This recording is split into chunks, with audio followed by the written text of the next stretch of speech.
اپنی کملی مبارک ان کو دے دی. قربان جائیں حضرت علی کرم اللہ وجہہ کے نصیب پر کہ رسول اللہ صلی اللہ علیہ وسلم کا اپنا چادر ان کو عطا فرمائی، ساری نعمتیں ان کو، ساری امانتیں ان کے حوالے کی اور فرمایا کہ تو آرام سے یہاں پر سو جا، بے فکر ہو، تمہیں کوئی تکلیف نہیں ہوگی. اور خود وہاں سے اپنے گھر سے باہر تشریف لے آئے. اور پھر حضرت علی کو یہ فرمایا کہ تم جب صبح ہوگی تو یہ لوگوں کی جو امانتیں ہیں، جو لوگوں کا ٹرسٹ میرے پاس جو مال ہے، give them their money back and then you come back with us. تو اس کے بعد تم ہجرت کر کے آ جانا، امانتیں واپس کر کے آ جانا. تو پھر جب وہ رسول اللہ صلی اللہ علیہ وسلم باہر نکلے، رات کا وقت تھا، تو باہر جو کافر تھے وہ گھر کے چاروں طرف کھڑے تھے. تو اس وقت رسول اللہ صلی اللہ علیہ وسلم نے سورہ یاسین کی یہ آیت مبارکہ اِنَّا جَعَلْنَا فِي أَعْنَاقِهِمْ أَغْلَالًا فَهِيَ إِلَى الْأَذْقَانِ فَهُمْ مُقْمَحُونَ، اس کا دم کیا ایک مٹھی بھر مٹی کے اوپر اور ان محاصرہ کرنے والوں کی طرف ایسے کر کے پھینک دی، اور وہ سب ایسے اندھے ہو گئے کہ رسول کے درمیان میں سے گزر گئے اور ان کو خبر تک نہ ہوئی.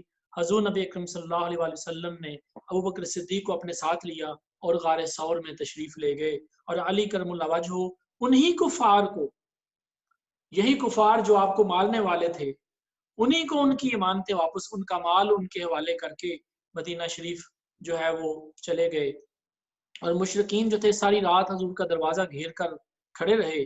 جب صبح کو حملہ کا ارادہ کیا تو بستر پر دیکھا تو وہاں پر تو حضور کی بجائے حضرت علی کرم اللہ وجہہ ہیں. پریشان ہو کر نکلے کہ حضور کو تلاش کریں اور جہاں پر ملیں ہم ان کا خاتمہ کر دیں. تو ڈھونڈتے ڈھونڈتے غار ثور پر، کیو آف ثور، وہاں پر پہنچے تو وہاں پہ دیکھا کہ جو مکڑی ہے، ایک سپائڈر ہے، اس نے اپنا ویب بنا دیا تھا، وہاں پہ جالا لگا دیا تھا. تو انہوں نے دیکھا کہ یہاں پہ تو جالے لگے ہوئے ہیں، تو اس کے اندر انہوں نے نہیں دیکھا، وہیں سے جو مڑ گئے. تو اس غار میں انہوں نے اندر گھس کر نہیں دیکھا.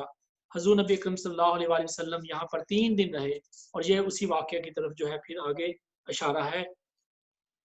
اور اس کے بعد آیت نمبر 35 کے اندر اللہ تعالیٰ یہ فرماتے ہیں کہ یہ جو کافر خانے کعبے کے پاس جا کے شور کرتے تھے نماز کرنے کے، سمجھتے تھے کہ ہم نماز پڑھتے ہیں، سیٹیاں بجاتے تھے اور وہ تالیاں بجاتے تھے اور ننگے اس کا طواف کرتے تھے. فرمایا یہ کوئی نماز نہیں ہے ان کی، یہ کوئی کچھ نہیں ہے، یہ تو بکواس ہے، یہ سیٹی اور تالی ہے. تو یہ عذاب چکھیں گے اپنے کفر کی وجہ سے.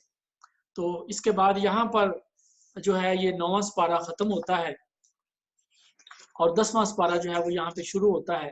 اور اللہ تعالیٰ فرماتے ہیں کہ جو مال غنیمت ہے اس کا 5واں حصہ خاص اللہ تعالیٰ کے لیے ہے اور اللہ اور اس کے رسول کے لیے، وَلِذِي الْقُرْبَىٰ وَالْيَتَامَىٰ وَالْمَسَاكِينِ، یتیم اور مسکینوں اور مسافروں کے لیے ہے. اور باقی جو ہے وہ 4 حصے وہ مجاہدین کے ہیں، یعنی کہ جو لوگ حصہ جنگ میں حصہ لینے والے تھے ان میں تقسیم کر دیا جائے گا. تو مال غنیمت کے احکامات اس میں آگے، اسی وجہ سے جو ہے اس سورت کا نام انفال پڑا. تو یہاں پہ پھر ہم آگے چلتے ہیں.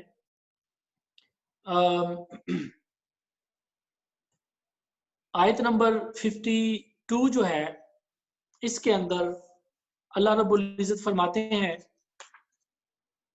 کَدَأْبِ آلِ فِرْعَوْنَ وَالَّذِينَ مِن قَبْلِهِمْ كَفَرُوا بِآيَاتِ اللَّهِ فَأَخَذَهُمُ اللَّهُ بِذُنُوبِهِمْ إِنَّ اللَّهَ قَوِيٌّ شَدِيدُ الْعِقَابِ. بلکہ اس سے پچھلی جو آیت ہے اس کو میں چھوڑ گیا، آیت نمبر 50، وَلَوْ تَرَىٰ إِذْ يَتَوَفَّى الَّذِينَ كَفَرُوا، کہ جب تم دیکھو کہ وہ لوگ جنہوں نے کفر کیا، کہ جب وہ لوگ مرتے ہیں، جب ان کی موت آتی ہے، جب اللہ کے نبی کے گستاخوں کی موت آتی ہے، جب کافروں کی موت آتی ہے، تو اللہ تعالی فرماتے ہیں کہ جب یہ لوگ مرتے ہیں تو فرشتے ان کی جان نکالتے ہیں اس حالت میں کہ وہ ان کے چہروں پر تھپڑ مار رہے ہوتے ہیں، ان کو پیٹ رہے ہوتے ہیں اور ان کو عذاب دے رہے ہوتے ہیں اور ساتھ ساتھ ان کو جھڑک رہے ہوتے ہیں اور کہتے ہیں کہ وَذُوقُوا عَذَابَ الْحَرِيقِ، اب تم اس عذاب کا مزہ چکھو جس کو تم جھٹلا رہے تھے.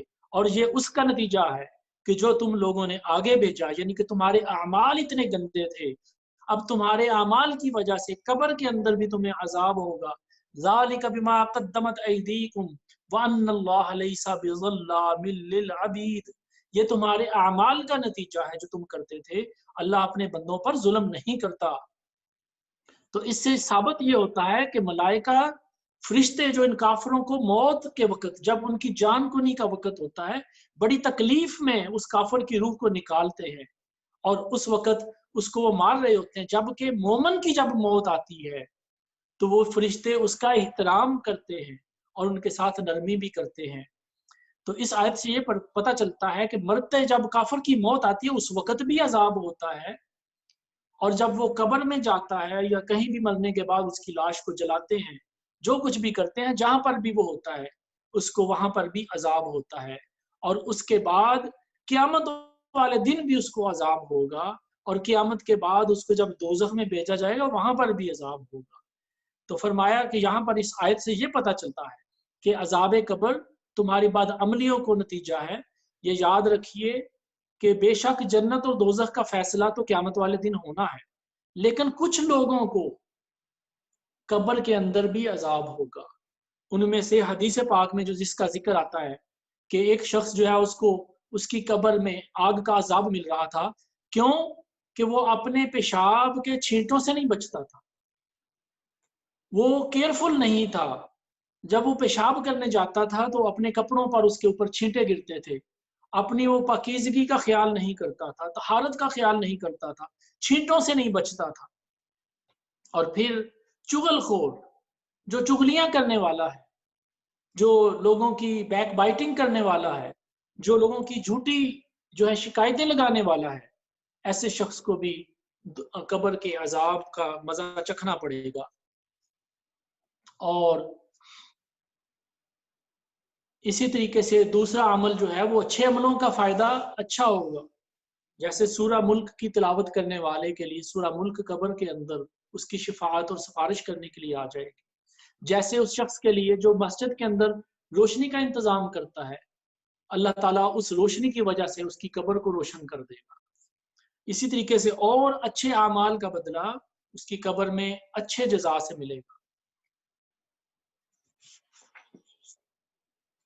اس کے بعد یہاں پر جو ہے وہ آیت نمبر 65، بلکہ اس سے پہلے آیت نمبر 60، وَأَعِدُّوا لَهُم مَّا اسْتَطَعْتُم مِّن قُوَّةٍ وَمِن رِّبَاطِ الْخَيْلِ تُرْهِبُونَ بِهِ عَدُوًّا لِّلَّهِ وَعَدُوَّكُمْ وَآخَرِينَ مِن دُونِهِمْ لَا تَعْلَمُونَهُمْ اللَّهُ يَعْلَمُهُمْ.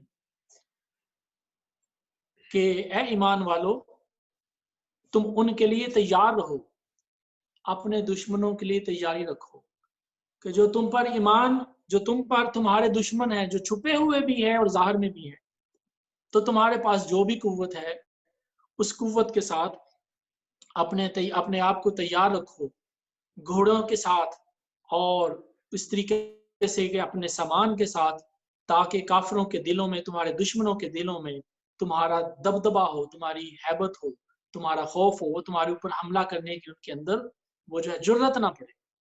اور اللہ تعالیٰ تمہارے دشمنوں کو بھی جانتا ہے اور جو ان میں سے پہلے ہیں، جو کچھ ان میں بعد میں ہیں. اور پھر اس کے بعد آیت نمبر 65 میں اللہ تعالیٰ فرماتے ہیں کہ اے پیارے نبی، مومنوں کو اللہ کے راستے میں جہاد کرنے کی جو ہے وہ حرص بتاؤ، ان کو خبر بتاؤ، اس کی طرف ابھارو، تاکہ یہ اللہ کے راستے میں چلیں اور اللہ کے دین کا بول بالا ہو. اب یاد رکھیے کہ جہاد کے بہت سارے طریقے ہیں. قلم کے ساتھ بھی جہاد ہے، زبان کے ساتھ بھی جہاد ہے. مطلب جہاد کا لٹرل میننگ جو ہے to strive, to make, to try, مطلب یہ کہ کوشش کرنا اللہ کے دین کو پھیلانے کے لیے. اور اس کی ایک جو شکل ہے وہ ایکچولی وار ہے، وار فیئر بھی ہے. تو اس میں اللہ کے راستے میں پیسہ خرچ کرنا وہ بھی اس میں آتا ہے. تو یہاں پر خاص جو بات ہے وہ اللہ اپنی قدرت سے، اپنی رحمت سے مومنوں کو اس بات کی خوشخبری دے رہا ہے کہ اگر تم 20 لوگ ہوگے صبر کرنے والے تو اس جنگ میں اللہ تعالیٰ تمہیں 200 کے اوپر فتح دے دے گا. یعنی کہ ایک مومن جو ہے وہ 10 کافروں کے برابر ہوگا، اور 20 کو اللہ تعالیٰ 200 کے اوپر فتح دے دے گا. اور اگر وہ اگر وہ 100 ہوں گے تو اللہ تعالیٰ 1000 کے اوپر تمہیں فتح دے دے گا. اور پھر فرمایا کہ اللہ نے تم پر تخفیف فرما دی. اگلی آیت، آیت نمبر 66، وہ جانتا ہے کہ تم میں سے کچھ کمزور بھی ہیں. تو اگر ایسی بات ہے تو اگر صبر کرنے والے ہوں تو اگر تم لوگ 100 ہو گے تو اللہ تعالیٰ 200 کے اوپر تمہیں فتح دے دے گا. اور اگر تم 1000 ہو تو اللہ 2000 کے اوپر کافروں کے اوپر تمہیں فتح دے دے گا. اور اللہ تعالیٰ صبر کرنے والوں کے ساتھ ہے. اور یہ سورہ جو ہے انفال، یہ آج مکمل ہوتی ہے. اور اس میں جیسے ہم نے پہلے ذکر کیا کہ غنیمت کا مال، جنگ کے جو وارفیئر کے رولز ہیں اللہ تعالیٰ نے قرآن پاک میں بیان فرمائے، ان کا ذکر آتا ہے. کل ہم سورہ توبہ پڑھیں گے، اس کے اندر خاص طور پہ جو ہے وہ وارفیئر اور اس طرح سے جو مسلمانوں کا جو طریقہ ہے کہ کافروں کے ساتھ، قیدیوں کے ساتھ کیا سلوک کرنا ہے، اس کے بارے میں بیان ہوگا. تو آج جو ہے وہ یہاں پہ آخری جو اس کی آیت مبارکہ ہے وہ یہ ہے کہ والذین آمنوا وہاجروا وجاہدوا فی سبیل اللہ، آیت نمبر 74. والذین آووا ونصروا اولئک هم المؤمنون حقا لهم مغفرۃ ورزق کریم، کہ جن لوگوں نے ایمان لائے، ہجرت کی، اللہ کے راہ میں لڑے اور جنہوں نے جگہ دی اور مدد کی، وہی سچے ایمان والے ہیں، ان کے لیے بخشش ہے اور عزت کا رزق ہے. تو اللہ تعالیٰ نے مہاجروں کی یہاں پہ تعریف بیان فرمائی ہے، اور رسول اللہ صلی اللہ علیہ وسلم کی، آپ کے دین کی، اللہ کے دین کی مدد کرنے والوں کی تعریف بیان فرمائی ہے. تو آج پہ ہم اپنا یہاں پہ اپنا درس جو ہے اس کو کنکلوڈ کرتے ہیں. انشاءاللہ تعالیٰ کل یہیں سے ہی 10واں سپارہ سورۃ توبہ جو ہے اس کو پڑھیں گے. کوشش کریں کہ کل سورۃ توبہ کی تلاوت کر کے آئیں، پڑھ کے آئیں، ایک دفعہ ترجمے سے پڑھ لیں تو اور بہتر ہے. انشاءاللہ تعالیٰ کل اس کی تلاوت کریں گے. وآخر دعوانا ان الحمدللہ رب العالمین. میں اسماعیل بیٹے کو دعوت دیتا ہوں کہ آ کے وہ 5 منٹ کی جو سمری ہے اس کو بیان کریں.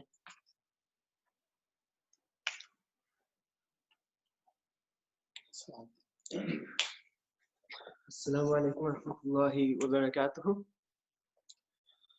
So today we continue from verse 157 of Surah Al-A'raf. So we start by talking about the people who follow the messenger. They get the messenger who gets his wisdom and knowledge from the holy books of Allah and not from the world, the dunya. And they follow what is good and they stay away from what is bad. Allah removes the burdens from them and the shackles from them.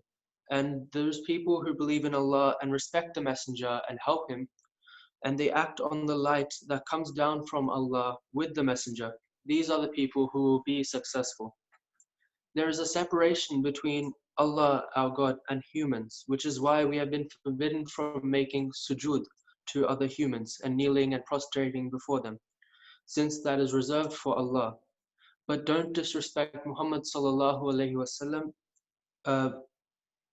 because the separation between Allah and humans does not mean we can disrespect the messengers of Allah. The people of the Torah and the people of the Bible were bound by practices like self-mutilation for committing sins and cutting away filthy parts of their clothes just for the dirt on them, and also not being able to use the wealth they gain in war, and more extremely harsh measures. These measures were lifted as Allah revealed the Quran and sent the message through Muhammad to make it easier for the believers. The love and respect of Muhammad sallallahu alaihi wasallam is the center of your iman as part of the ummah, and you can't be a mu'min unless you love Muhammad sallallahu alaihi wasallam more than your own family and children and brothers. Allah said to follow Muhammad sallallahu alaihi wasallam and be his servant so that you may gain his blessings and the blessings of Allah subhanahu wa ta'ala. In verse 180 Surah Al-A'raf, Allah mentions he has many great names, 99 of them.